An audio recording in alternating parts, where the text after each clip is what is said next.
إن الحمد لله نحمده ونستعينه ونستغفره ونعوذ بالله من شرور أنفسنا ومن سيئات أعمالنا من يهده الله فلا مضل له ومن يضلل فلا هادي له وأشهد أن لا إله إلا الله وحده لا شريك له وأشهد أن محمدا عبده ورسوله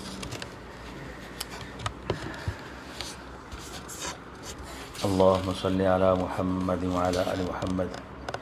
كما صليت على إبراهيم وعلى آل إبراهيم إنك حميد مجيد اللهم بارك على محمد وعلى آل محمد كما باركت على إبراهيم وعلى آل إبراهيم إنك حميد مجيد اللهم انفعنا بما علمتنا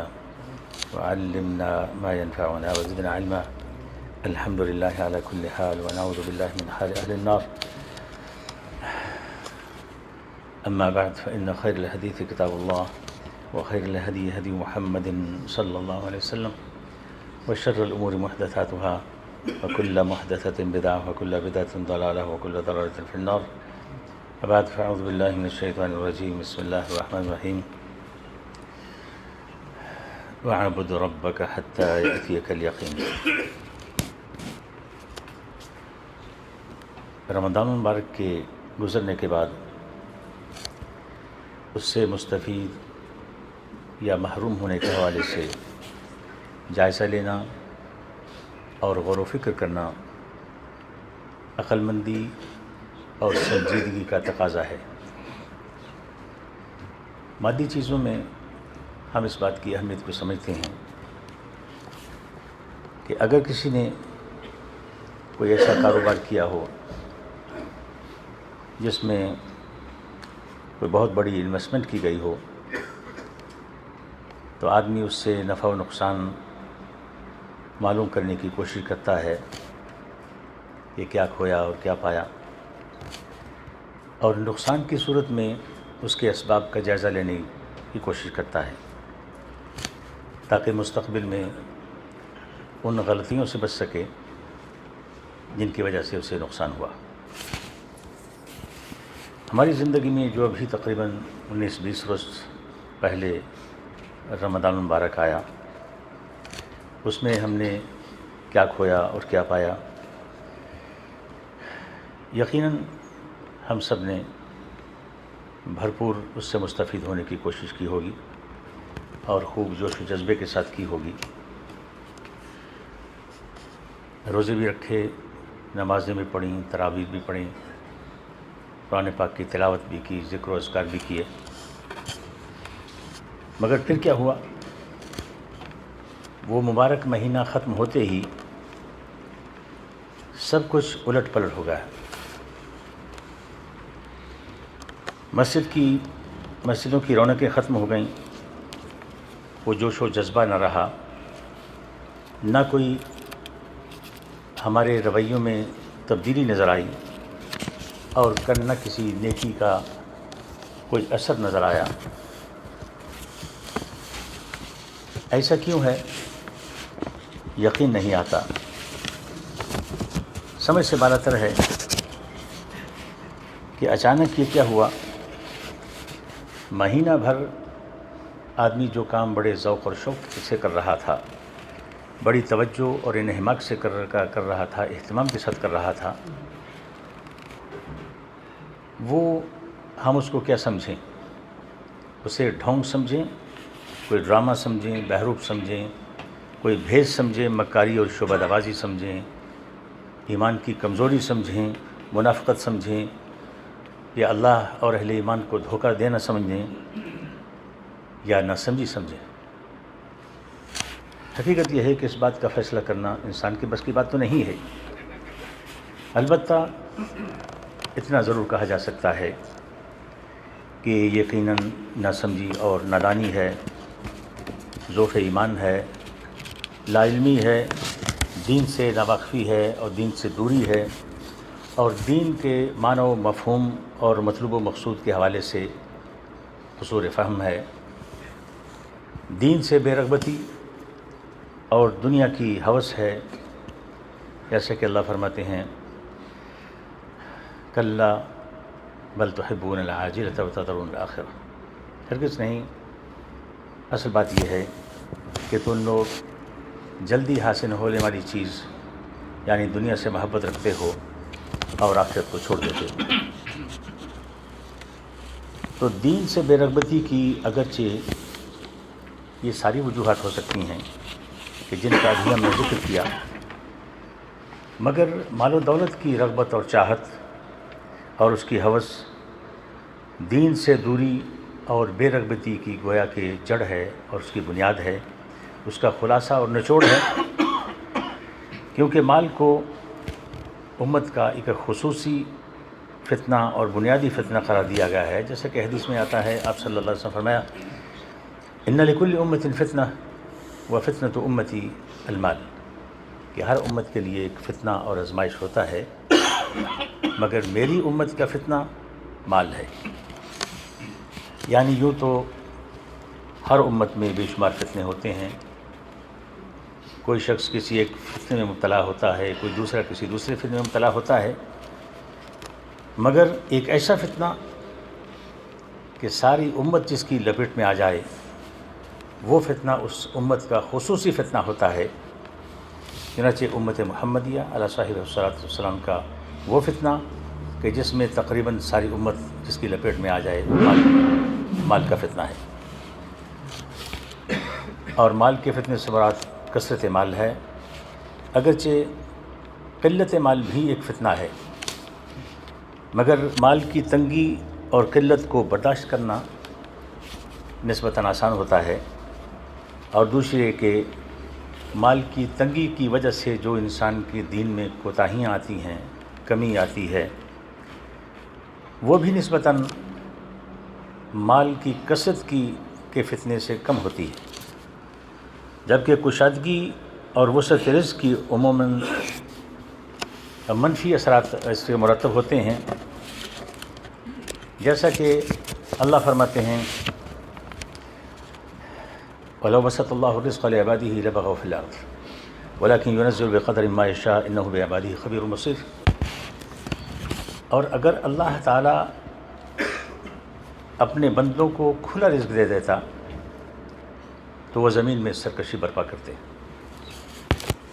مگر وہ ایک حساب سے جتنا چاہتا ہے نازل کرتا ہے، یقیناً وہ اپنے بندوں سے باخبر ہے، ان پر نگاہ رکھتا ہے۔ اور ایک دوسری جگہ فرمایا کلا ان الانسان لیطغی ان رآہ استغنی، ہرگز نہیں، انسان سرکشی کرتا ہے اس بنا پر کہ وہ اپنے آپ کو بے نیاز دیکھتا ہے۔ غور فرمائیے، فراوانی رزق کو یہاں بے نیازی کا نام دیا گیا ہے۔ وسعت رزق جو انسان کو واقعتاً بہت سی چیزوں سے بے نیاز کر دیتا ہے، جیسے کہ بہت سی محنت و مشقت سے بے نیاز کر دیتا ہے، کسی کے سامنے ہاتھ پھیلانے سے بے نیاز کر دیتا ہے، اور وسعت رزق بہت سے مسائل سے انسان کو بے نیاز کر دیتی ہے، مگر وہ بے نیازی ایک حد تک تو جائز بے نیازی تھی، اور اللہ کے فضل و کرم اس کی نعمت کی صورت میں تھی، مگر وہ بے نیازی جب حد سے تجاوز کر جاتی ہے تو پھر سرکشی کا روپ دھار لیتی ہے، پھر انسان کسی سے سلیقے سے بات کرنے کی ضرورت سے بے نیاز ہو جاتا ہے، حسن اخلاق سے پیش آنے کی ضرورت سے بے نیاز ہو جاتا ہے، پڑوسی کے حقوق کی ادائیگی سے بے نیاز ہو جاتا ہے، چھوٹوں کے ساتھ شفقت سے پیش آنے سے بے نیاز ہو جاتا ہے، بڑوں کا ادب و احترام کرنے سے بے نیاز ہو جاتا ہے، غریبوں، مسکینوں اور یتیموں کی مدد اور تعاون کرنے کی ضرورت سے بے نیاز ہو جاتا ہے، بلکہ اس کے برعکس وہ ظلم و ستم کرنا اور سرکشی دکھانا اس کی ضرورت بن جاتا ہے اور اسی کو وہ آزماتا ہے۔ تو یقیناً یہ ایک بہت بڑی آزمائش ہے، بہت بڑی مصیبت اور بہت بڑا فتنہ ہے کہ ان الانسان لیطغی ان رآہ استغنی، کہ انسان یقیناً سرکشی کرتا ہے اس بنا پر کہ وہ اپنے آپ کو بے نیاز دیکھتا ہے۔ انسان جب اپنے آپ کو مستغنی پاتا ہے تو سرکشی کرنے لگتا ہے، الا ما رحم ربی، یہ انسان کی فطرت ہے۔ بہت کم لوگ ہیں دنیا میں جو وسعت رزق کے باوجود عاجزی اور انکساری دکھاتے ہیں، سرکشی نہیں کرتے۔ اور یہ استغنا محض مالی استغنا ہی نہیں، کسی میدان میں بھی یہ استغنا ہو سکتا ہے۔ علم کے لحاظ سے بھی استغنا ہو سکتا ہے کہ جب آدمی کے پاس علم آتا ہے تو وہ اس کا سینہ اتنا پھول جاتا ہے، وہ سمجھتا ہے کہ ہم چما دکھرے نیست، میرے جیسا کوئی دنیا میں ہے ہی نہیں۔ اولاد کے حساب سے بے نیاز ہو جاتا ہے، جس کے 2-4 بیٹے ہو جائیں تو اپنے آپ کو کچھ اور ہی سمجھنے لگ جاتا ہے۔ جسمانی قوت و طاقت کے لحاظ سے انسان بے نیاز ہو جاتا ہے، افرادی قوت کے لحاظ سے بے نیاز ہو جاتا ہے، عہدہ و منصب کے لحاظ سے بے نیاز ہو جاتا ہے۔ کسی کی جان پہچان اور سفارش اگر بہت بڑی ہو تو اس لحاظ سے بے نیاز ہو جاتا ہے، کسی کے پاس اسلحہ ہے تو اس لحاظ سے بے نیاز ہو جاتا ہے۔ اور وہ بھی بے نیازی حقیقی بے نیازی نہیں ہوتی۔ الرآہ استغنا، وہ اپنے آپ کو بے نیاز دیکھتا ہے، وہ یہ سمجھتا ہے کہ وہ بے نیاز ہے، حقیقت میں بے نیاز نہیں ہوتا، یعنی اپنے آپ کو محض بے نیاز سمجھنے لگتا ہے، ورنہ حقیقت میں انسان نہ بے نیاز ہے نہ ہو سکتا ہے، کیونکہ اس کے پاس جو کچھ ہے وہ عارضی ہے، وہ ناقص ہے، مستعار ہے اور فانی ہے۔ وہ مالک جب چاہتا ہے، جس سے چاہتا ہے، وہ طاقت چھین لیتا ہے، واپس لے لیتا ہے، اور یہ قوت و طاقت پر اترانے والا جس طرح دنیا میں خالی ہاتھ آیا تھا اسی طرح خالی ہاتھ واپس لوٹ جاتا ہے۔ تو پھر وہ حقیقت میں کسی چیز میں کیسے مستغنی اور بے نیاز ہو سکتا ہے؟ یہ بس کثرت دولت کے نشے میں انسان مدہوش ہو کر اسے ایسے لگتا ہے، وہ سمجھنے لگتا ہے کہ میں بہت کچھ ہوں۔ کثرت مال و دولت، وسعت رزق اور فراوانی نعم عموماً انسان میں بے نیازی پیدا کرتی ہے، اسے فخر و غرور پر آمادہ کرتی ہے، اسے سرکشی پر ابھارتی ہے۔ فراوانی رزق کے جہاں بہت سے فوائد ہیں، وہاں دوسری طرف اس کے کچھ ضمنی منفی اثرات بھی ہیں، اور وہ منفی اثرات بہت بڑے بڑے بھی ہو سکتے ہیں اور چھوٹے چھوٹے بھی ہو سکتے ہیں۔ اس کے جو چھوٹے اثرات بھی ہیں وہ بھی ایسے ہیں کہ انسان دین یا دنیا کے معاملے میں کاموں میں سستی اور کوتاہی کرنے لگ جاتا ہے، نازک اندام بن جاتا ہے، نازک مزاج بن جاتا ہے۔ وہ کھردراپن جو دین اور دنیا کے کاموں کی مشقتوں کو جھیلنا آسان کر دیتا ہے، اور جو کامیاب زندگی کے اصولوں میں سے ایک ہے، اور جو کہ مطلوب ہے، جس طرح کہ حضرت عمر رضی اللہ تعالیٰ عنہ فرمایا کرتے تھے کہ اخشوشنو، کھردرے بنو۔ تو کھردراپن جب انسان پر نعمتیں آتی ہیں، مال و دولت آتا ہے، تو وہ نازک مزاج بن جاتا ہے، کھردراپن ختم ہو جاتا ہے۔ اور کھردرے پن والے شخص اور نازک مزاج اور نازک بدن شخص کے طرز زندگی کے فرق کو آپ خود سمجھتے ہیں۔ کھردرے پن والے شخص کی زندگی میں تکلف نہیں ہوتا، نخرے نہیں ہوتے، غرور نہیں ہوتا، روکھی سوکھی مل گئی کھائی، کوئی شکوہ نہیں،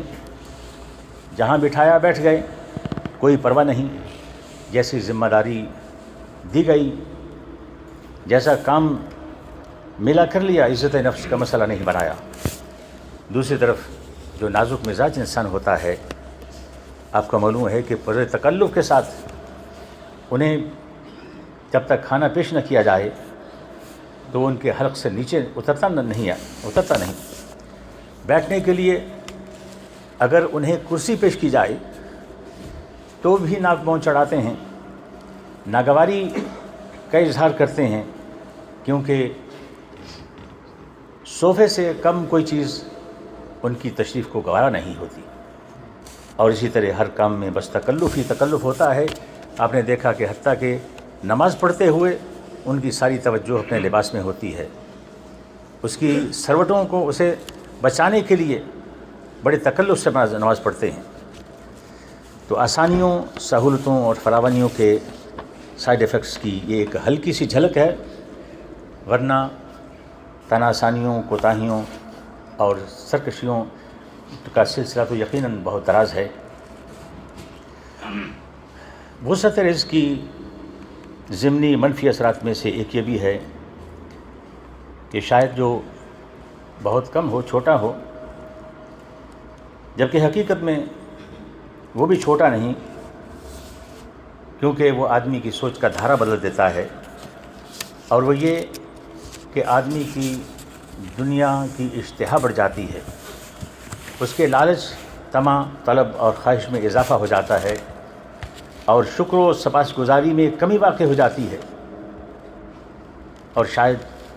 ایک ایسی ہی صورتحال کی طرف اشارہ کرتے ہوئے حضرت عبد الرحمن ابن عوف رضی اللہ تعالیٰ عنہ نے فرمایا، ابتلینا مع رسول اللہ صلی اللہ علیہ وسلم بالضراء فصبرنا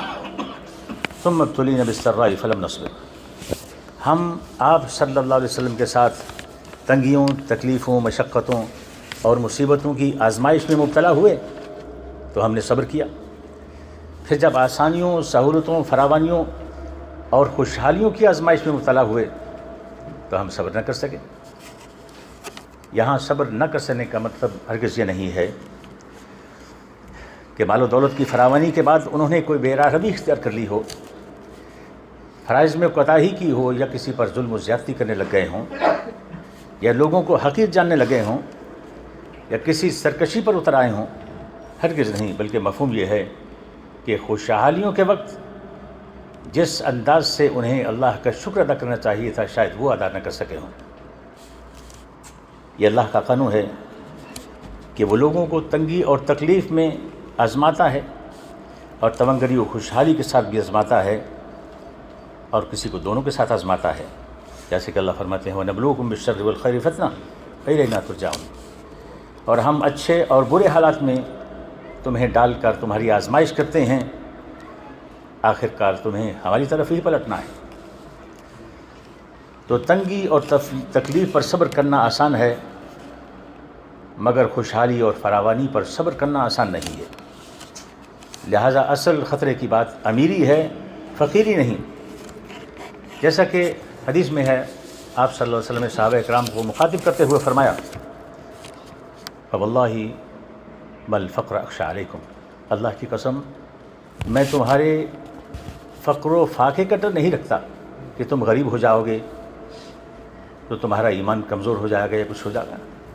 ولیکن اخشى علیکم ان تبسط علیکم الدنیا کما بسطت علی من کان قبلکم، بلکہ مجھے تم پر ڈر یہ ہے کہ تم پر دنیا کشادہ کر دی جائے جس سے کہ تم سے پہلے لوگوں پر کشادہ کر دی گئی تھی، فتنافسوها کما تنافسوها،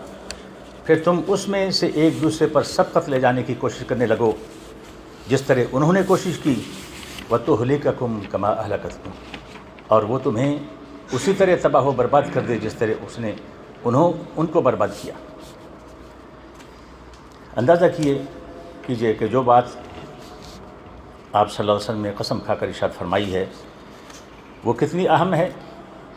اور قسم اس لیے نہیں کھائی کہ ہم لوگ یقین کر لیں، بلکہ قسم اس کی اہمیت کی بنا پر کھائی ہے، اور اس لیے کھائی ہے تاکہ ہم معمول سے زیادہ اس بات کو توجہ دیں، کیونکہ یہ بات نہایت ہی اہم ہے، اور اس میں صرف افراد کا نہیں بلکہ قوموں کا مستقبل پنہاں ہے۔ اور وہ کیا بات ہے جس پر قسم کھائی ہے؟ وہ یہ بات ہے کہ تمہارے فقر و فاقے اور غربت و افلاس کا ڈر نہیں، بلکہ ڈر یہ ہے کہ مال و دولت کی فراوانی تمہیں کہیں تباہ و برباد نہ کر ڈالیں۔ اور سابقہ قوموں کے واقعات اس پر شاہد ہیں، اور خود ہم سب کا ذاتی مشاہدہ بھی ہے۔ ہم دیکھتے ہیں کہ مال و دولت واقعی ایک فتنہ ہے، اس میں ایسی کشش ہے کہ مہینہ بھر کی محنت پل بھر میں خاک میں ملا دے۔ ہم نے دیکھا کہ مسجدیں جو پورا مہینہ نمازیوں سے کھچا کھچ بھری ہوئی تھیں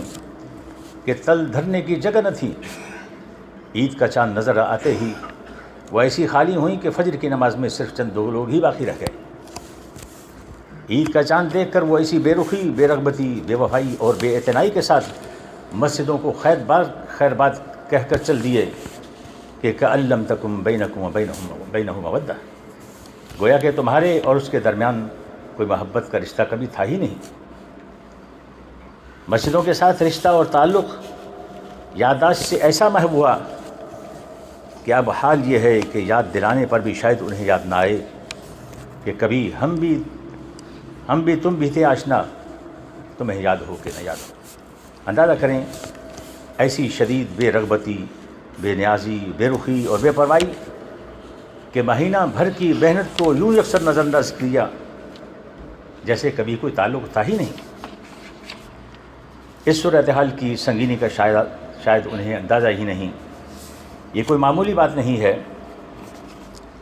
یہ حالت نہایت ہی خوفناک نتائج کا اشارہ دیتی ہے۔ یہ علامت ہے اس بات کی کہ ہماری محنتیں اللہ کے حضور قبول نہیں ہوئیں، ہماری کوششیں رائے گاہ گئیں اور ہمارے رویوں میں بہتری آنے کے بجائے ہمیں نیکیوں سے محروم کر دیا گیا، اور ایسا محروم کر دیا گیا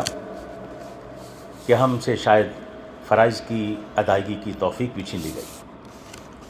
اصل میں ہم نے کبھی اس حالت اور کیفیت کے اسباب اور نتائج جاننے کی کوشش ہی نہیں کی، بلکہ شاید ہمیں اس کی حساسیت کا، اس کی سنگینی کا احساس ہی نہیں ہے۔ یہ بذات خود ایک بہت بڑی سزا اور بہت بڑی بدنصیبی ہے۔ احساس زیاں کا مٹ جانا ایک بہت بڑی سزا ہے، لہٰذا ہمیں اپنے طرز عمل پر ضرور غور کرنا چاہیے، اپنے رویوں پر غور کرنا چاہیے کہ اپنے رویوں پر غور کرنا عقل و دانش کی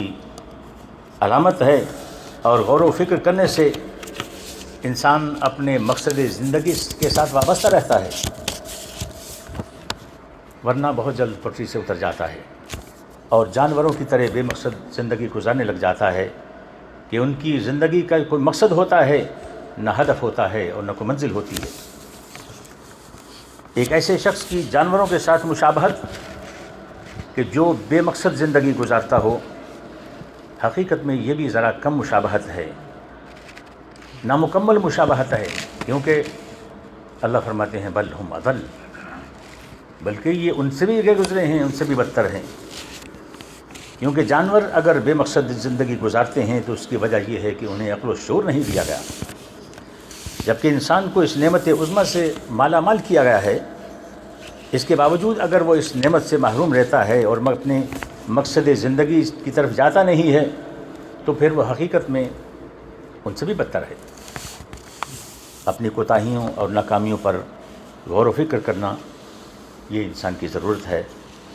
اور یہ بات انسان کی فطرت میں رکھی گئی ہے۔ جیسا کہ آپ نے ملاحظہ کیا کہ اگر اسے راہ چلتے بھی ٹھوکر لگ جائے تو بے ساختہ پیچھے مڑ کر دیکھتا ہے کہ اس کی ٹھوکر لگنے کی وجہ کیا ہے، کہ اس سے کس چیز سے ٹھوکر لگی ہے، تاکہ دوبارہ آئندہ وہ اس بات سے محتاط ہو سکے، اسے بچنے کی کوشش کر سکے کہ اسے کیوں ٹھوکر لگی ہے۔ لیکن اگر کوئی شخص فطرت میں اس داعیے کی موجودگی کے باوجود اپنی لغزش، اپنی کوتاہی اور اپنی ٹھوکر پر غور و فکر نہیں کرتا، اس کے اسباب جاننے کی کوشش نہیں کرتا، تو اس کی عقل و دانش پر ایک سوالیہ نشان لگ جاتا ہے۔ آپ نے کبھی ایسے تاجر کو دیکھا کہ جو اپنی تجارت، اپنے کاروبار میں نقصان اور خسارے پر کبھی پریشان نہ ہو اور اس کے اسباب جاننے کی کوشش نہ کرے؟ ایسے ہی کسی کسان کو جو زمین میں بیج بوتا ہے اور اگر فصل نہ ہو تو وہ اس پر پریشان نہ ہو، اس پر فکر مند نہ ہو، ایسا کوئی کسان نہیں ہے۔ وہ سوچے گا بیج تو میں نے ڈالا تھا، پانی بھی دیا تھا، پھر کیا بات ہے، زمین بنجر تھی یا زمین یا بیج خراب تھا، وہ اس پر ضرور غور و فکر کرے گا۔ ہر عقل مند کاشتکار فصل کے نقصان پر یقین فکر مند ہوتا ہے کہ آخر کھیتی کیوں نہیں ہوئی، اتنی محنت کی، مگر تعجب ہے کہ ہم نے رمضان المبارک میں جو محنت کی اس کا ثمر ہمیں نہیں ملا، نظر نہیں آتا، ہمارے جسموں پر نظر نہیں آتا، ہمارے رویوں سے اس کا اظہار نہیں ہوتا، مگر ہم پھر بھی اس کے لیے پریشان نہیں ہیں۔ ہم نے کبھی اس نہج پر سوچا ہی نہیں کہ نیکیوں کا وہ سلسلہ تھا وہ ٹوٹا کیوں ہے، اس کی توفیق کا دامن ہاتھ سے کیوں چھوٹا ہے؟ کیا کہیں اس کی وجہ یہ تو نہیں ہے کہ جبریل علیہ السلام نے جس شخص کے لیے بد دعا کی تھی، جیسا کہ حدیث میں آتا ہے کہ بعد من ادرک رمضان فلم یغفر لہ، دوری، ہلاکت اور تباہی و بربادی ہو اس شخص کے لیے جس نے رمضان مبارک کو پایا مگر اپنی مغفرت حاصل نہ کر سکا، اور آپ صلی اللہ علیہ وسلم نے اس پر آمین فرمائی، اور ہم شاید اس بد دعا کی زد میں آ گئے ہوں۔ اسی طرح سوچنے کی اور بھی بہت سی باتیں ہیں، مگر شاید ہم اس کی ضرورت محسوس نہیں کرتے، بس دعا ہی کر سکتے ہیں کہ اللہ تعالیٰ ہمیں سمجھنے اور عمل کرنے کی توفیق عطا فرمائے۔ وآخر دعوانا الحمدللہ رب العالمین۔